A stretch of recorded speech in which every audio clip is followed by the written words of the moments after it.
নলবাৰীৰ ম'হখলিত চাঞ্চল্যকৰ ডকাইতিৰ ঘটনাৰ সন্দৰ্ভত দুই যুৱকক গ্ৰেপ্তাৰ মৃন্ময় বেজবৰুৱা আৰু ভাস্কৰ ডেকাক গ্ৰেপ্তাৰ এগৰাকী যুৱতীকো আটক কৰিছে আৰক্ষীয়ে প্ৰমোদ বৰ্মা নামৰ লোকজনক নৃশংসভাৱে হত্যা কৰিছিল ডকাইতৰ দলে 29 আগষ্টত সংঘটিত হৈছিল এই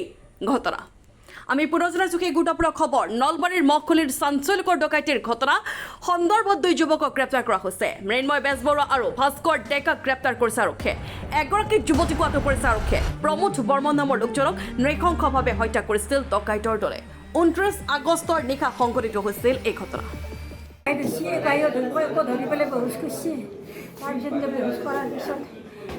তাহাৰ কাম কৰি আছে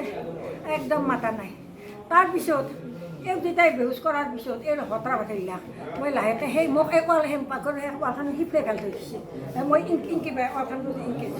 মই লাহেকৈ হাত এখন খুলি ভৰি দেখা দিছোঁ খুলি মই ইনকি পিছত দাউৰি আহিব দিছোঁ ধৰক আৰু দেখোন দেখা পাইছোঁ পাই মোক আৰু চৰকৈ টানি আহে পাৰে চটকি ইমান কষ্ট পাইছোঁ এই ইনকে বুকতে এতে সোমাই লৈছিলে এখন ভৰি দি এতে বুকতে চামাই ধৰি হাত বুকানে দি ইনকে বুকত ধৰি আছে ব্যুৰ' ৰিপৰ্ট N24 আছাম।